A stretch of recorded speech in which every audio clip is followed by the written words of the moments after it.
Let's dive in. Okay, so just revisiting the series hypothesis.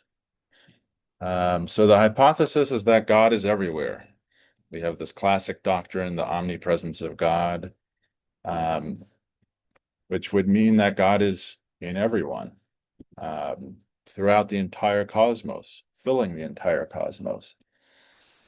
And you actually can't miss. It's like jumping off of a cliff into the ocean. You can't miss the ocean. There's really nowhere to go where you're not basking in the presence of God.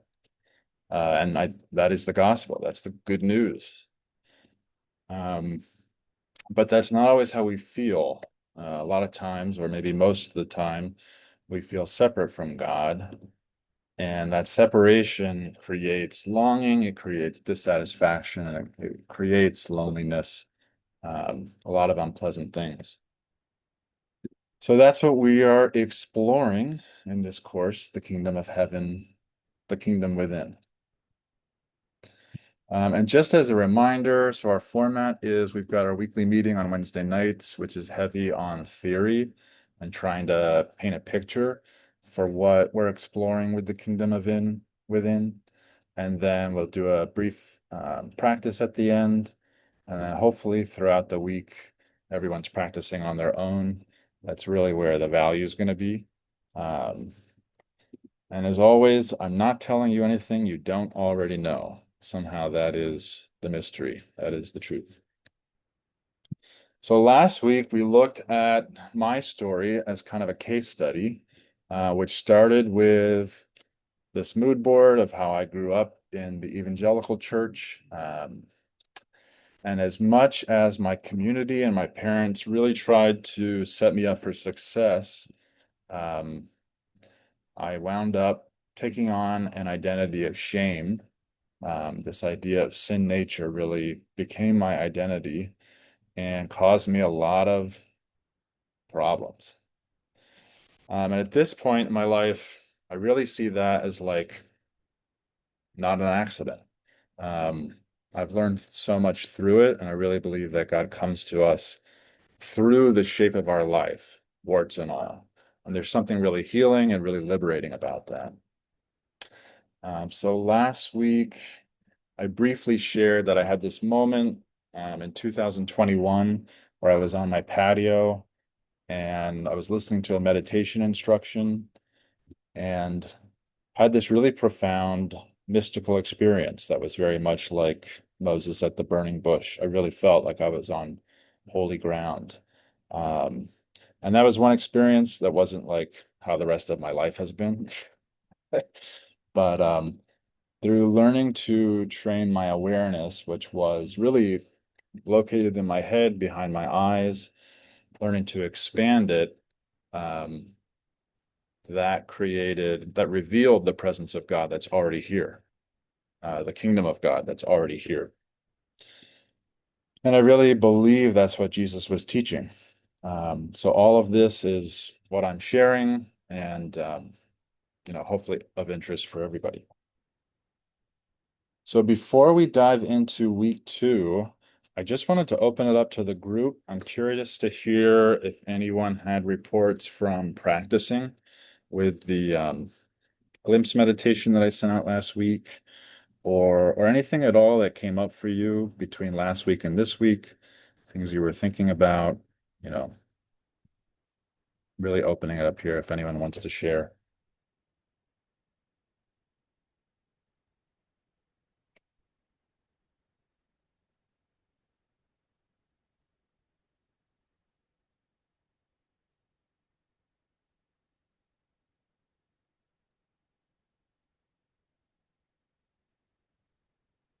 All right. Well, one of my favorite lines at Good Shepherd is silence as a member of the group. So not afraid of silence. All right. Well, let's dive into week two. So I am going to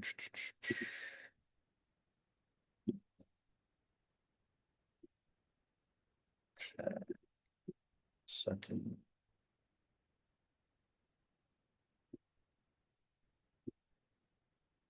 Okay. So tonight we're going to look at a different creation story. the creation of our lives. So, in the beginning, God created the world. Didn't quite work. Here we go. God created the world, and spirit takes on form and becomes born as a new baby, waking up as new life. And being new life, the light of Christ shines bright through the eyes. This light is pure and vivid. And when you look into a baby's eyes, people will say it's like looking into the eyes of God or looking into the eyes of an angel.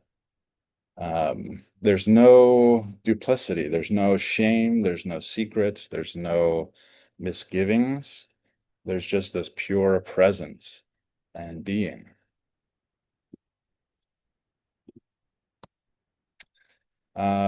And there's something really profound about just looking at this completely innocent, awake little little angel. Totally present, totally innocent, and totally powerless.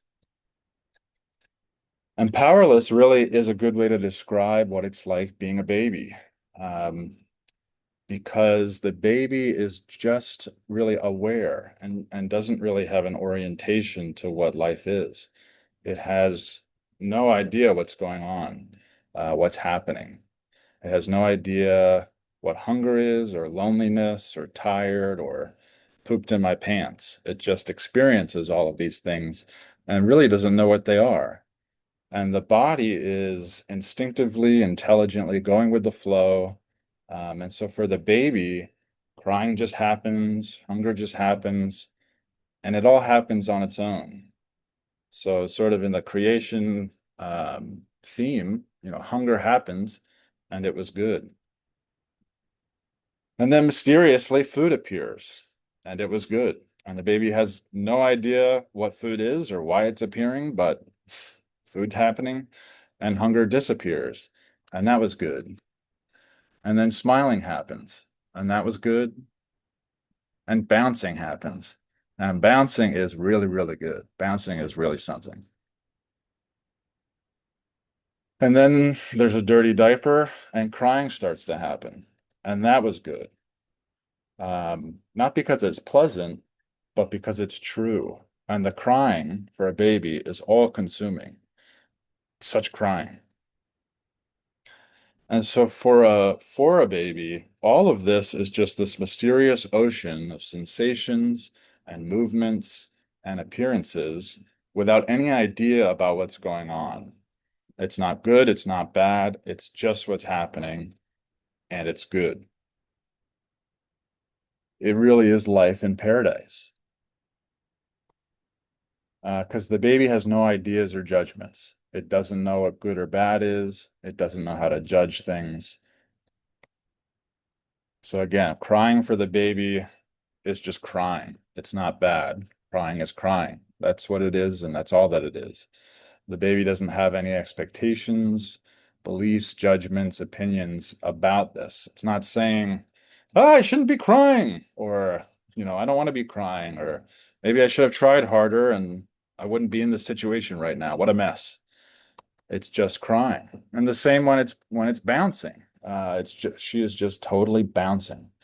She's not thinking, oh, this is so good. I love doing this. I got to make sure I do this tomorrow and make time next week. This is great. I want to do this all the time for the rest of my life. She's just bouncing until something else happens. And so last week we touched on this map of what mindfulness is and sort of how mindfulness works. And like I said earlier, the idea is we start as this kind of ego-centered locus of energy in our heads that feels separate from the world. And we learn to train that to really expand awareness throughout our whole being in a more embodied way. And that has no limits. And when awareness kind of expands all the way, the presence of God is revealed to have always been here, to be omnipresent eternally. And the crazy thing for a baby, it's not even this, which I'm kind of pointing to as the finish line. It's this. A baby doesn't even have awareness of being a body. It's just this continuous ocean of sensation, this continuous ocean of aware presence. So for us, this is really difficult to imagine because that's not what we experience. But I want to look at how this could be that the baby doesn't even take itself to be a body. So when the baby's in the womb, it's truly one with its mother. They aren't separate. They aren't different entities. Simply because you can't pull them apart. It's one living being. And even after the baby's born and exit the womb, nobody told the baby. So the baby doesn't know that it's separate from its mother. When the baby sees the mother, it sees itself in a way. Because the baby has no ideas. And in the first few weeks of life, babies experience themselves and the world as one continuous field. So in this state, there's no clear boundary between self and other, particularly the mother, whose touch, voice, smell, and rhythms have been present since before birth. And so for the baby, there's also no distinction between chairs, carpets, tables, mothers, fathers, brothers, toys. It's all just this unified ocean of sensation, and the baby is totally present for it. Again, for the baby, life is unified, innocent, and simple. And that's what every day is like. Pretty fun. And I imagine that for a baby, it's very much like riding a roller coaster, where there's no sense that I'm doing anything. Everything's just kind of happening on its own and being experienced as this whirlwind of sights, sounds, tastes, touch, smells, the whole variety. And I imagine it's a lot like Groundhog Day. Hopefully everybody's seen Groundhog Day, but basically this guy relives the same day over and over and over again until he figures out how to live life. So every day is the same, and the baby doesn't have a past. It doesn't know the future. It's not planning for tomorrow. It's not regretting its past choices. All that's happening is right now. And as the baby grows through this initial development stage, as we head towards becoming a toddler, the baby starts to crawl and the baby's on the move, starts to become interactive. And all of these are really good developments for the baby's growth and health. And this culminates in a key threshold moment or stage about 18 to 24 months into the baby's life. Something profound happens when the baby hits that toddler stage, something that will change the baby forever, and that is the baby recognizes itself in the mirror. So before this stage culminated at this threshold moment, if a baby looks in the mirror, it doesn't see itself. It's not parsing what's in the mirror. It probably doesn't even see a human being. It just sees this play of colors and different shapes in its visual field, and it doesn't make sense of it. It just sees it, and it's really simple. But once this critical threshold is reached, when the child recognizes itself, drum roll, me is born. And the baby looks in the mirror and says, "That's me." So up to this point in the baby's life, there was a baby, but there was no me. There was a baby, but there was no me. And I want to show this is baby's first hibachi experience where they cook in front of you. So baby, sorry, this is a little dark, but That was me. the babies that you can even see the flame in the background on the reflection here after the guy passes by. So baby's at hibachi dinner with mom and dad, and um, all of a sudden this huge flame bursts into the visual field. And it's really interesting to watch the baby react. So the baby's obviously tons of fear, tons of anxiety. Actually, more precise to say fear. Fear takes over. But there's no sense of there being a me there. There's nobody saying, "I'm afraid, I'm screaming, I got to get out of here. It's unsafe." There's just this raw reaction. And again, the baby's bodily instincts are really driving everything. The baby is just present for the experience, and there's no personal identity in the middle of it, trying to run it, trying to own it, trying to control it, trying to find safety and security. The baby is really at the mercy of whatever's happening.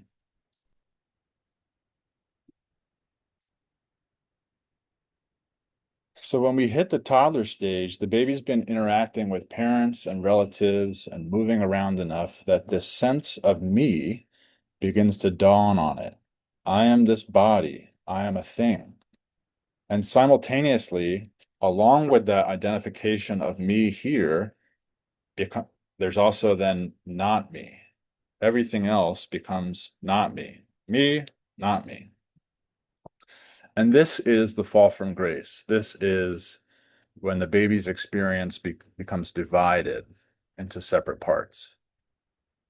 So what was borrowing from the Pink Floyd cover here, what was previously, undivided unity, both in the womb and out of the womb, the singular white light, is now diversity. And we have me, we've got mommy, daddy, maybe a brother or sister, cars, tables, chairs, toys, and it's all wonderful. It's a whole world of diversity where variety is the spice of life, and it truly is good. But this transformation is not without its risks and trade-offs. And what really comes online when the me is born is this newfound capacity for map making, for expectations and beliefs, for prediction, to get a sense of control over what this environment is, to attempt to know it and know how to navigate it. So the cognitive system starts to map the entire world, and it references me as the center of that world. That's how it does what it does. So before, the baby is just at the mercy. It has no idea why this flame showed up. It's just terrified. It has no idea that the flame is fine and about to die back down, and that there's a very capable hibachi chef. It's just at the mercy. It has no predictive power. And so life is very disorienting, and ultimately not sustainable for a successful human life. So the baby and now the toddler, the sense of me, starts to create maps of the landscape, of the world, of other people, of objects, so that it has a sense that it, believes it knows what things are, knows what's around it, and can respond appropriately. So babies not having this can't drive cars, for obvious reasons, but you'd never be able to drive a car if you didn't have some sense that the other cars are separate. I'm in this car, the other cars are separate, the road is separate, and all of these things are moving independently, autonomously. So there's a lot to say about the birth of me, but I'll just sort of end this part of it with a really practical example around spatial awareness. So here we've got a runner, and the whole experience of running depends entirely on this sense we call proprioception or kinesthesia. And it's simply the body's ability to sense its position and movement in space.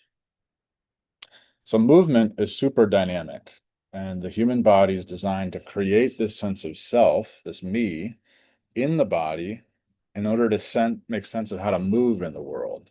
So on the right, we see this image. It's a video someone took while running in Central Park. And it's relative motion between objects. And even just at this relatively light jog pace, there's a lot going on here. We take this for granted because our systems do this automatically. But for a youngster who's learning all of this, it's overwhelming.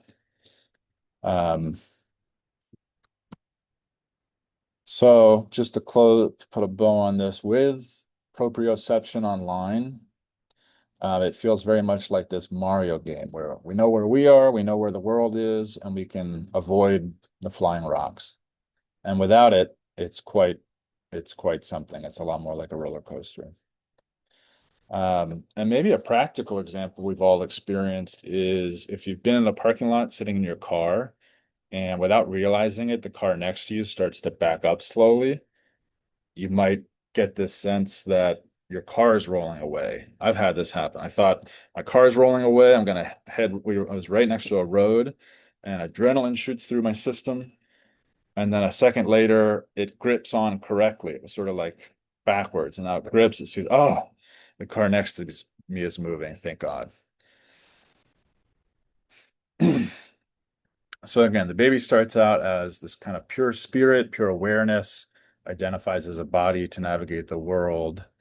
Um, and so we have me, we have the world, we have other people.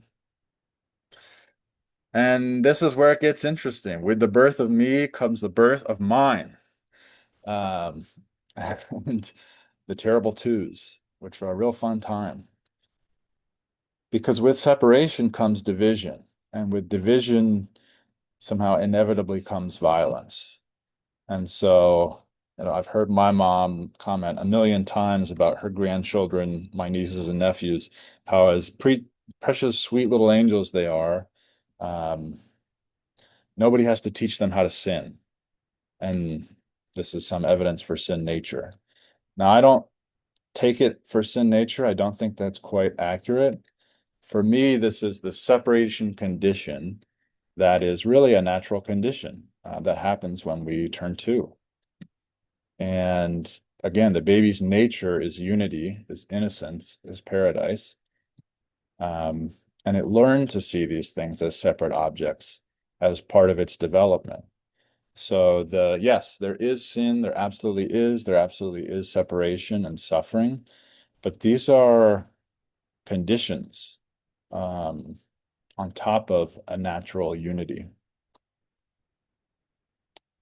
So zooming out to the life cycle picture, we're basically at the toddler stage. We started out with the baby, which was innocent and powerless, and now we're moving into the child, which is developing capability. Um, it has a working system of maps that help it have some sense of control over the risky, surprising environment.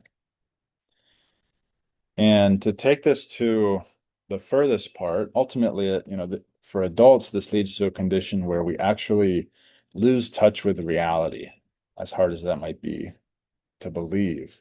It kind of results in this numbness, in this spiritual death. And so we're going to take a look at how this works. So a really good example of this is art. And here I'm borrowing from this art professor at the University of Wisconsin, Linda Berry. So art and self-expression are completely natural for all children. And in fact, if kids don't do this, if they don't draw, we would worry about them, that something's wrong. So they've got motor skills, they've got maps of the world, they know how to pick up a marker and draw, and they can draw pictures. And we take it for granted, but it really is amazing that this process happens and that these little kids can do this. And what's funny is their artwork is terrible, but they don't know that. And she asked this question, how old do you have to be to make a bad drawing? And there's something kind of funny about that question because so many things require us to grow up. You have to be a certain height to ride a roller coaster. You got to be 15 to drive a car. How old do you have to be to make a bad drawing? And it points at this idea that even as a child, the ability to judge good and bad hasn't taken full effect. And if you go into a classroom of 4-year-olds and you ask, hey guys, who in here is an artist? Every hand is going to raise. They're all artists, and there's no shame. And it's not an ego thing. They're not, muscling for position. I'm an artist. I'm the best artist. They're just all an artist. It's kind of matter of fact. And by around 6, because most of us can't draw good or photorealistic, we banish ourselves from ever trying anymore. And most of us give up on the whole drawing endeavor. So with children, we find this really beautiful mixture of innocence and powerlessness growing into a spirited freedom that's developing capability and maturity. And this is why kids are so much fun to be around. They can do a lot of cool stuff, and they're not very serious about it, and they're a lot of fun. So now we step into the teenage years where this takes on a new flavor. So teenagers are often too cool for school and don't want to try a lot of things. And the shame and solidity of being a separate ego, being a separate me, really locks in. And it seems to lock in at the puberty transition. And the teenage years are confusing. It's a whirlwind of hormones, pressure, new experiences. We're trying to discover who we are. We're trying to fit in, find our place in the social order, all while filled with um, raging hormones and feeling like a separate ego, trying to maintain some sense of okayness. And that can really take some wild forms as we create identities and express those identities, express the sense of me that was born as a toddler. And we rebel and we break the rules and we do some really badass stuff. And fast forward to adulthood, over time, we grow, we mature, and hopefully we become fully independent, able to add value to society, provide a living for ourselves and for those we love. Maybe we even start our own families. And we all live happily ever after. The end. Just kidding. That isn't the case for most of us. The reality is that by the time we're in our 20s or somewhere along the line, that sense of separation, that sense of being a separate me becomes excruciating. And that's really when the spiritual search starts. We feel separate from God, that leaves us hungering for something more. That spirited aliveness we experienced as a youngster, we want that. Um, but that has become this boring, dull hodgepodge of routine, predictability, a safe world that we've created to protect ourselves, to protect this me. It's like we made a deal with the devil because the me felt vulnerable and totally exposed, totally naked, unable to cope with its environmental inputs. So it took control by creating a world of expectations, beliefs, predictability, and thought in order to maintain safety. And the downside is that this robs us of raw aliveness and the adventure of life, the joy of being. And it's super subtle, but I think good examples are, the thought, maybe you said this to someone, you always do that. What an awful thing to say. Um, or this will never work. But how do you know it will never work? Well, I know. And as adults, we're really caught up in that. And we end up with this kind of total control, but no freshness or aliveness or spontaneity. And life can become very hollow. It can feel very hollow. That's often what separation does. And so we arrive at this sort of fully formed, solidified ego stage where we have a lot of capacity, we have a lot of power to live a life. But we are very numb to the freshness and the surprising elements of life, the joy of simply being alive. We don't have that thing we had when we were kids.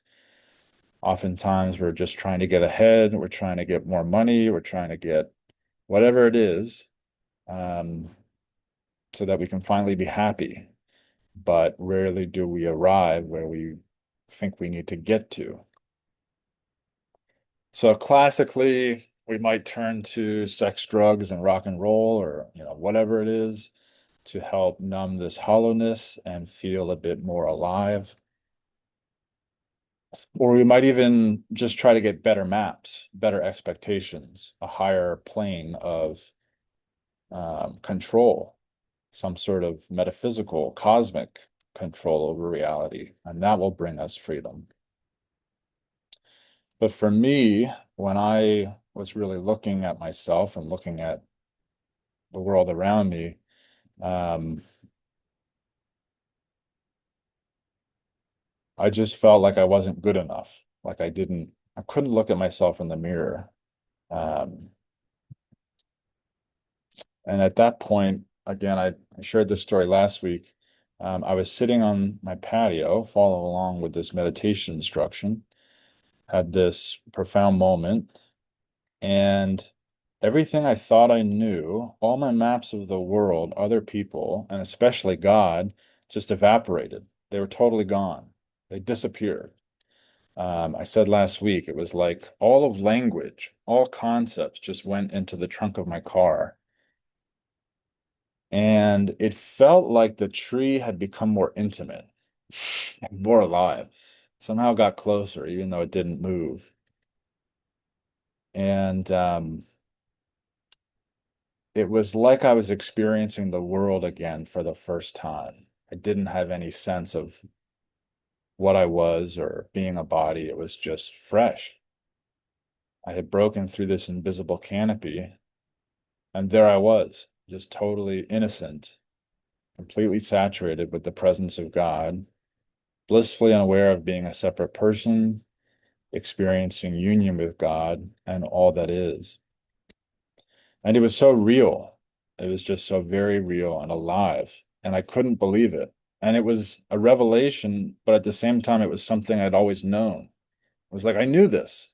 I knew this was real, but I didn't know that I knew it. I had forgotten. I needed to remember that eternal innocence is my nature, and it had been there the whole time, amidst every stage of life, even when I was at my most meanest and separate feeling.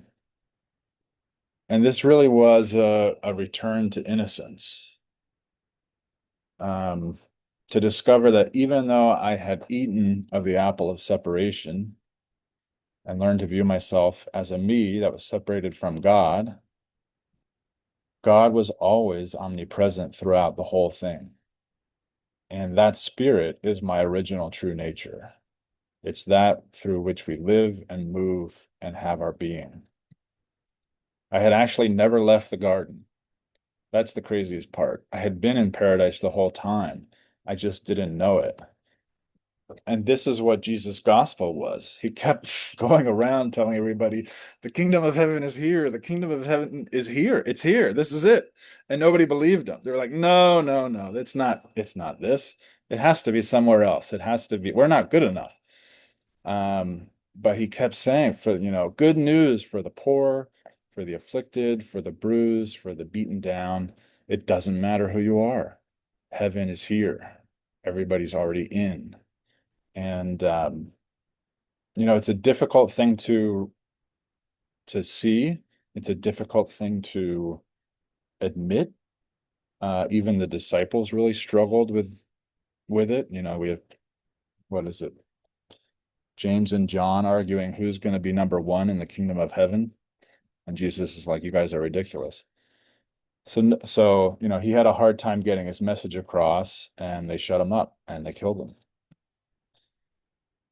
So, what I've come to know, believe, is that there's this additional stage of development beyond sort of the typical adult final stage, of waking up to the reality of God's omnipresence and stepping into a return to innocence that is also powerful.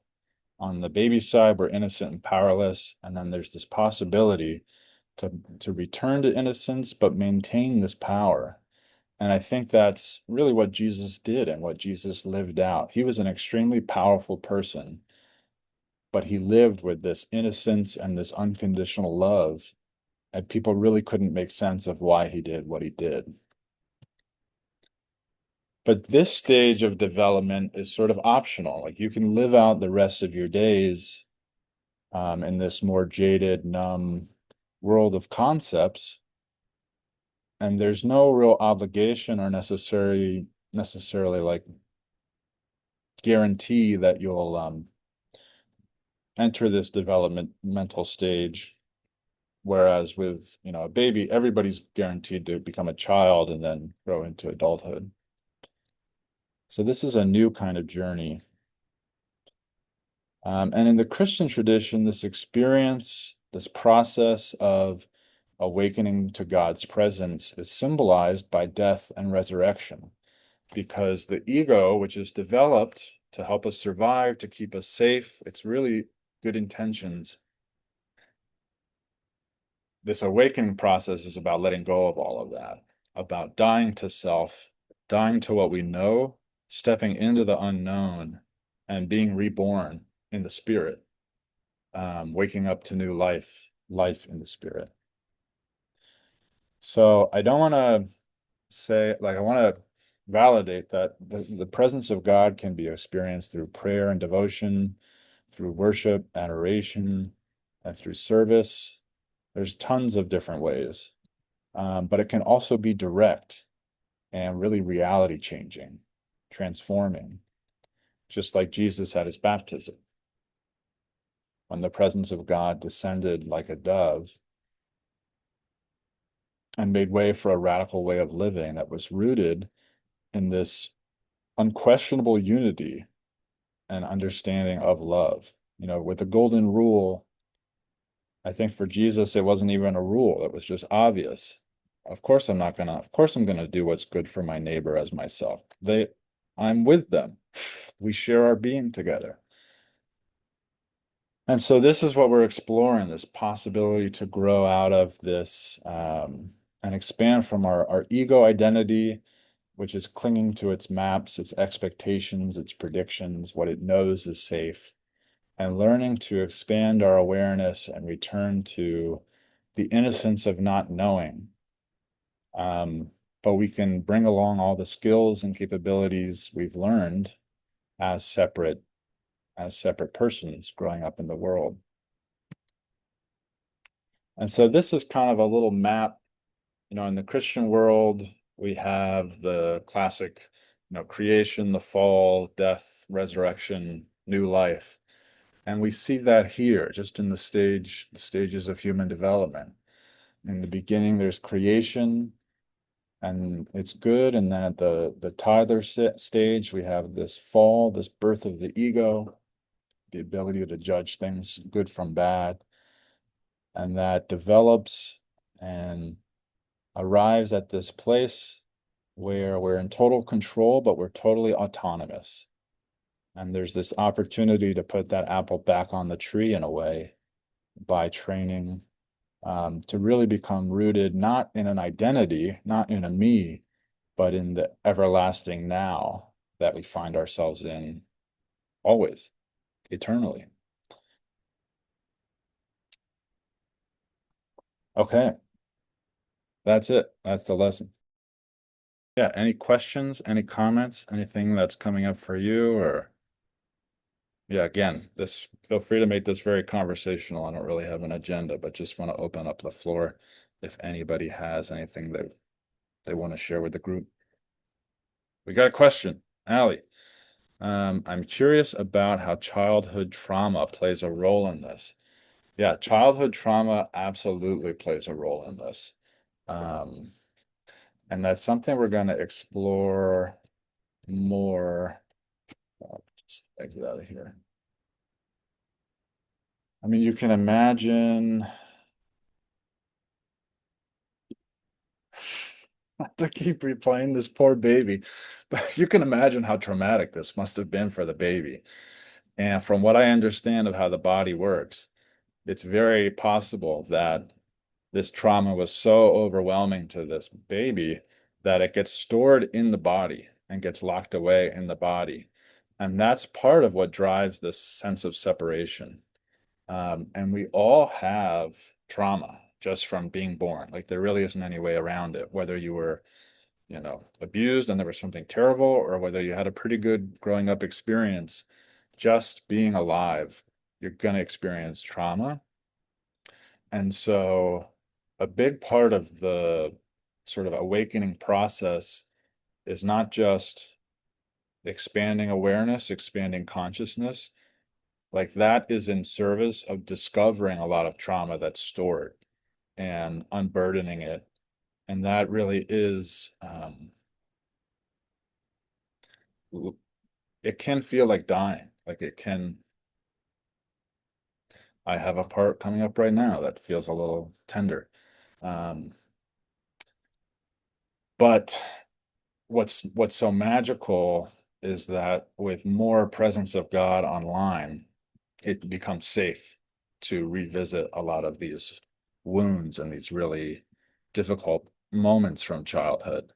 Um, and that's what healing is. And it's really something. Yeah, I've been at this a bit now, and I've been doing therapy specifically kind of in this modality, and it's really it's really amazing what you can discover within you. Um, a frozen 7-year-old or a 14-year-old, or yeah, there's a lot there. And unburdening these parts is really where that freedom comes from. And it's really about like accepting all of it and learning to love all of it in the way that God does. It's totally unconditional. And that's where that idea of redemption I really love, because in the moment of these experiences, it's just terrifying. But from this mature place, you can look back and see how it was all good. And I would never try to convince anybody of that, because that would be gaslighting. But if you can get to this place where you see even the bad things really as beautiful. Um, so yeah, childhood trauma is very much part of this process. I like the way you say unburdening the trauma as Yeah, opposed to banishing the trauma. yeah, I like that a lot. yeah. And also, I noticed with watching the babies, it never occurred to me that innocence isn't necessarily painless. Mm, wow. Yeah. Yeah, I hadn't made that connection. That's beautiful. Yeah, we just had a question on the chat. Does this align with internal family systems? Absolutely. So that's what I think it's week 6 I have planned. Um, this dovetails perfectly with internal family systems, and that's what I'm speaking from is IFS parts work. Um, and the teacher that I've been influenced by the most, his name's Locke Kelly. We'll be doing some of his meditations. He and the creator of IFS, Dick Schwartz, they're buddies. They've done a lot of workshops together, and it's really integrated. Um, and what's amazing about IFS, the title of the book is No Bad Parts. This is like, oh, wait, where's the catch? And there is no catch. The picture is really that we have these parts inside of us that are traumatized and they cause a lot of our dysfunction, but they are all really intelligent and truly trying to help us survive and help us and be good. Um, but they don't quite have a mature view of the world. And so they often result in a lot of dysfunction, a lot of avoidance, a lot of unhealthy patterns. And so with awareness, getting to know them, welcoming them, and unburdening them, they become free to take on new roles and to do new types of behavior patterns. And there really is a lot of freedom that comes with that. And I think that's what Jesus meant when he was talking about, my yoke is easy and my burden is light. This place of really having no shame. If you meet someone like that, you might think, wait a second, you're not supposed to do that. Where'd you get away? Like, how'd you get that? Um, but it's just so free. All right, let's stop watching this baby get freaked out. Okay. So yeah, originally I I'm want. I'm kind of curious. I'm sorry, I don't have my video on. I just Yeah, that's fine. don't have a great camera system here, but I'm just kind of curious about, you kind of showed the diagram of innocence and powerless and jaded and numb and powerful, and then, this kind of fork in the road back to the possibility of innocence and powerful. Yeah. And it seems to align, with stages of life and later life in your diagram. Um, Chronologically, I mean, is it, is it, yeah, is it, how do you, does it have to be later in life, much later in life, or, um, Not at all. I mean, yeah, I mean, how it plays out is totally individual, uh, mhm, and really like perfect timing, I would say. Like there really mhm, isn't any rush or, Jesus has this parable of the seeds, and there's a farmer and he's throwing seeds on four different types of ground. It's like rocky, dry, mhm, there's one other type, and then there's fresh ground.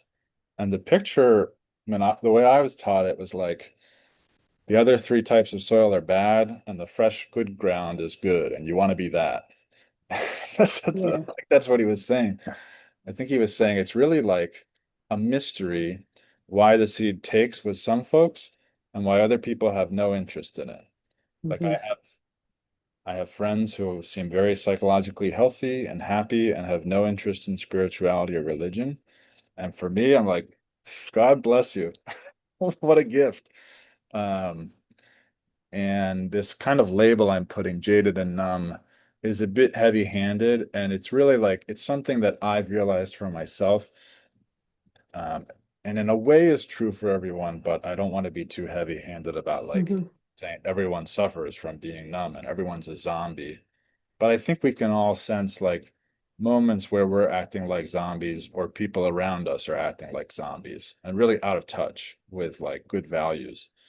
Um, I mean, so I kind of equate it with almost like the necessity of early adulthood needing to just like zero in on a path and maybe ignore, or the sense, right? Ignore yeah, things around. I think you even said like you're trying to get ahead, you're just whatever.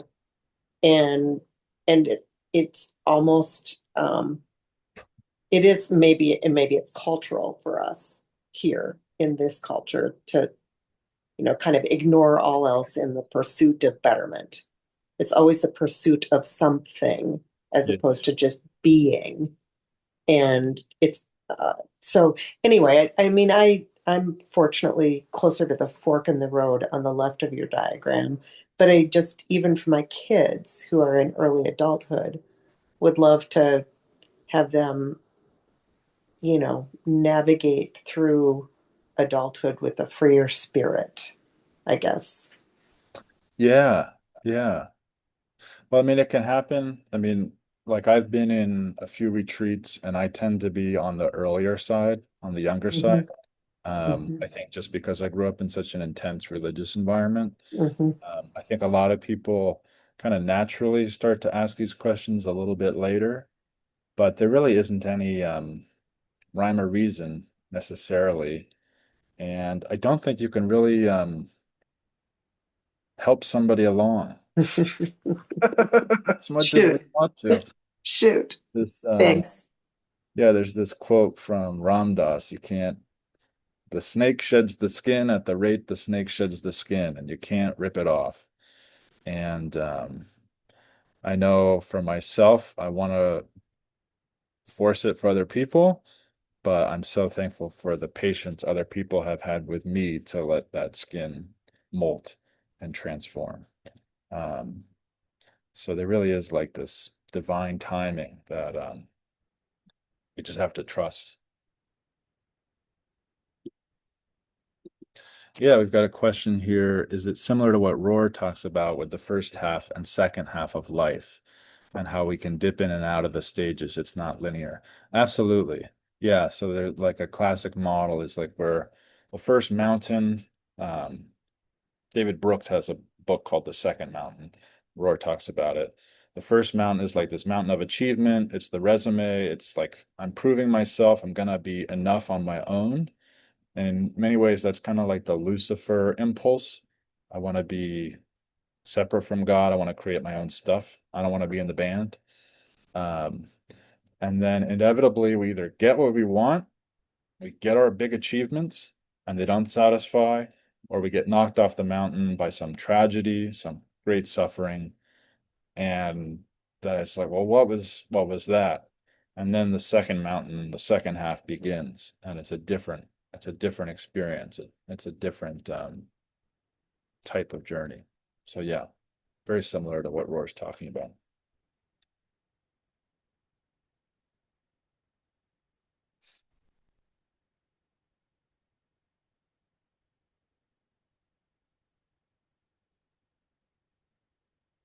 All right. You switch to the second. Okay, we get another question. Can you switch to the second half of life too early? Like, how do you balance both? Yeah. I mean,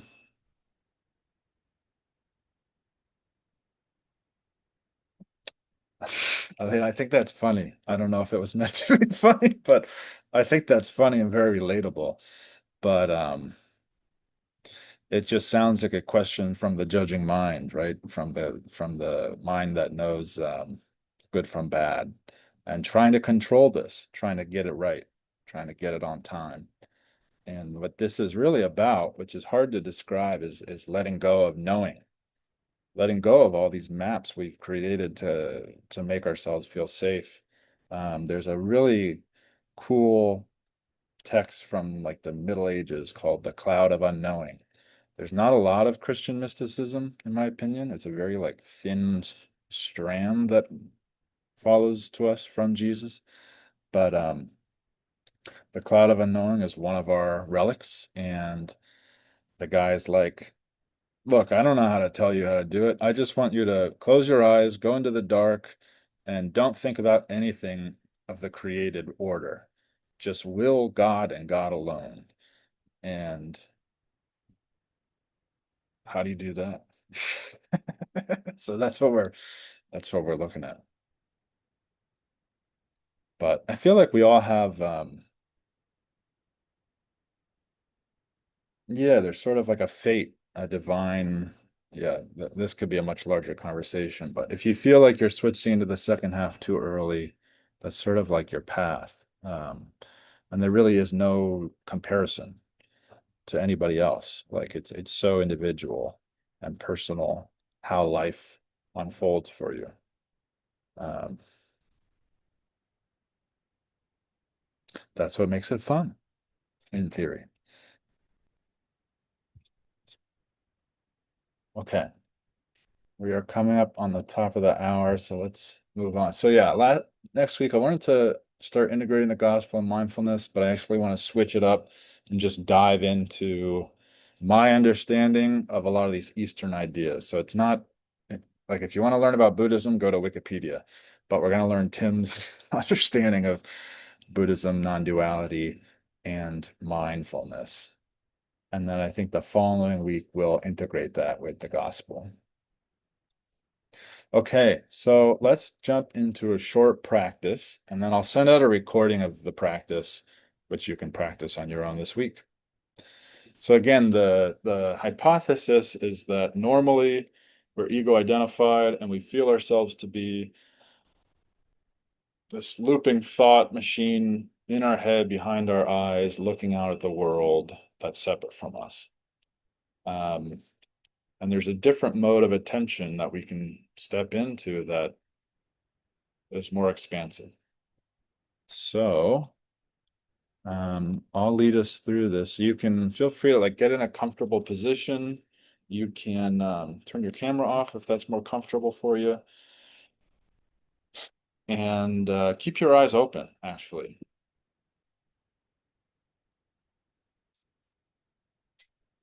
So I want you to take your left hand, take your non-dominant hand. So if you're a lefty, take your right hand. And just look at your hand. Just look at it. And see if you can notice this sense that I'm in my head and there's a flashlight of attention beaming from my eyes to my hand. And my hand is like an object out there in the world. I'm in my head, and my hand is in the world. It feels kind of distant, feels kind of far away. All right, and now I want you to close your eyes. Actually, no, keep them open, but put your hand out of your vision. So, like, look away from your hand. And now just feel your hand from within your hand. Feel how much like tingly sensation, sparkly aliveness is in there. Just feeling your hand from within your hand. Subject and object in the same place. The knower and the known. And it's pretty amazing how much movement and aliveness is there. There's like lots of sensation, lots of tingling. It really is like a magic trick.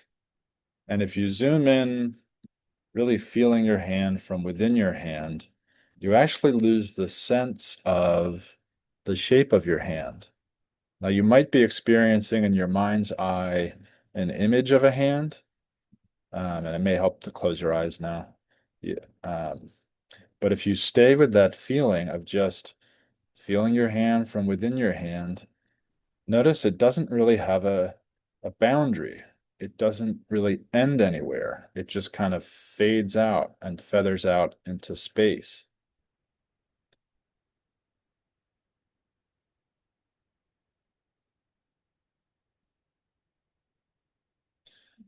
And now maybe like open your eyes again and look at your hand and notice that thing in your head shows up and it's trying to know the hand. It's in the head and the hand's over there. And then close your eyes again and feel your hand from within your hand. Notice all that tingliness. It's right there within your hand. You don't need your head at all to feel your hand. Your hand's already doing all the work.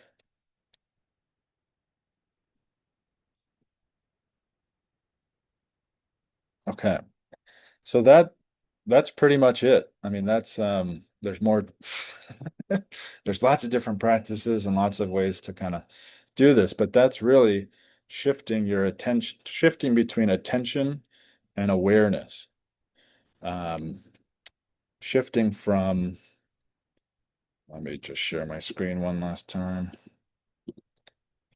That mode of attention that's like a flashlight from your head out to the world to this more like a floodlight that doesn't have a limit.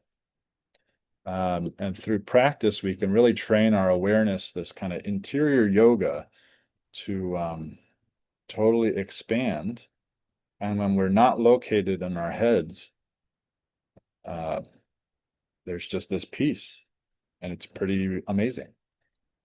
So, so yeah, I'll send out a recorded version of that. And curious if anyone has any reports to share from that little instruction. If you noticed anything, if it worked, if it didn't work, if you're like, what the heck is this? Any and all feedback, it helps the group. Like even if it's like, nope. This is a group meeting, so it's like helpful to other people just to hear your experience. It reminded me of yoga nidra practices Yeah, yeah, yeah. and that I don't know, muscle or whatever that is that you're working to experience that over time does get stronger the more you do it. So yeah, it is fascinating when you do start to really pick up on the sensations. So Awesome. Thank you. yeah. I was really surprised. I mean, to the first part of it, just to look at your hand, I wasn't able to create that sensation where it felt like it was far away or that it seemed visually like it was far away. I've had that sensation before, so I kind of knew what you were describing. But, then to shut the eyes and really stop thinking about what my hand looked like. I think, in the first part of the exercise, I was just kind of turning my hand over and trying to see what I might see new about my hand that I hadn't noticed before. But again, that was just still in my mind processing my hand as opposed to just feeling the hand. And then when I, put my hand out of my visual range, I really could feel it. And then we looked at it again and closed our eyes or whatever the sequence was. But as soon as I opened my eyes and looked at it, I stopped feeling that sensation. And then, you know, closed my eyes and I could feel it again.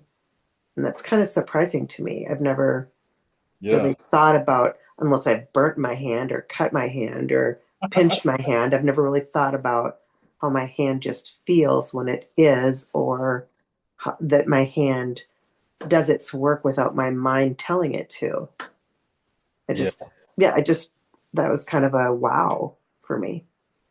Awesome. Yeah, thanks for sharing that. Yeah, that's the shift. I don't know if we'll get into it, but it really is kind of shifting from the left hemisphere to the right hemisphere. And it's a different way of being in the world. And it really is like being a baby. Like that's what I think being a baby is like, where all the time you're just embodied, present with things as they are, not thinking about them. Um, and then like we explored tonight, like becoming that thinker is natural and it's part of everyone's journey. And so what we're doing is kind of recovering that just open awareness that doesn't have an agenda. It's just present. And that's where the peace of God is, mysteriously. So yeah, thanks for sharing. That's great to hear.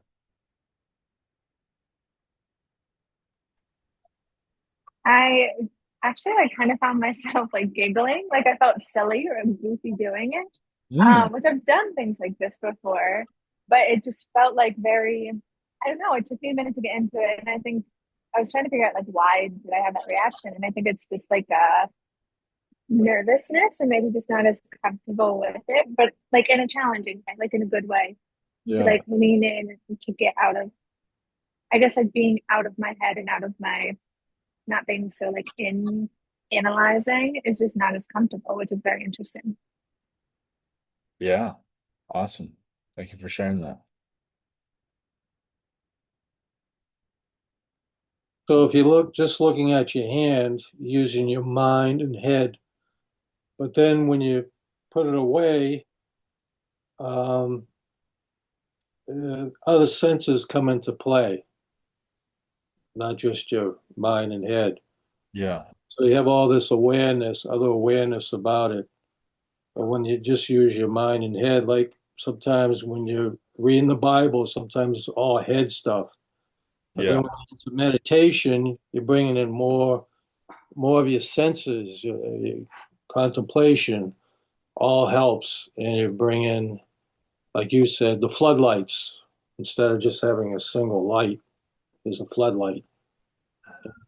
All these things pop up um, uh, from opening up your other senses and awareness than just your mind. Absolutely. Yeah. And yeah, so there's like a lot more information available to us that most of the time we kind of have blinders on. We're not aware of. And the more we're able to kind of open up to what else is going on and what's being, which the mind doesn't really know how to be, it only knows how to do. It only knows activity. So this letting go of activity, it can't do. Um, it makes us more open for a spirit-filled life. Like there really is more kind of spiritual intuition and impulse available that oftentimes is kind of getting filtered out by this controller knower who is doing its best. It's not a bad guy for a girl, but really like trying to do more than it was designed to do, really.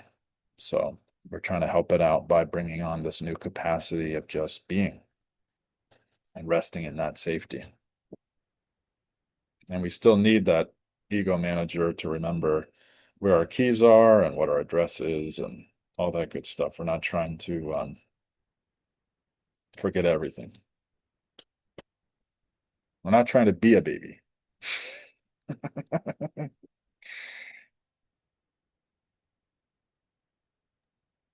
It was, I always love this. I love this one. The closeness, the intimacy that's there, and something I really oriented to today was just kind of like that shapeless, Yeah. like we use the word feather it out. Um, yeah, and I think there was like that sense of power. Mm. So the sense of presence and also of power, where it's just like, I don't know, something of agency then, because if just like this sense of connection, kind of like a web, I guess. Yeah. Yeah, that was new and cool. When we're really like the world we know is finite, and the world that we unknow is infinite. And that's what we're tapping into. We all are infinite in nature, is images of God. And realizing that infinity is very empowering. Not in like a controlling way, but just in a not having to do this all on my own. It's not just up to me. I didn't make myself. And that's a huge relief. Very empowering. Because then you can start living freely, like a child, like someone who doesn't have to put bread on the table, hopefully. Like you can just really be yourself. Um, so, all right. Well, thanks everybody so much for being here. It's really rewarding for me to like put this together because it's helping me tie a lot of things that I've been noodling on for a while. And yeah, it's really fun to do this with you all. So thanks for being here. I'll send out the recording and the glimpse, and we'll see you next week. Thank you, Tim. Thank you. Good night, Thank guys. you. Night. Night, everyone. Night.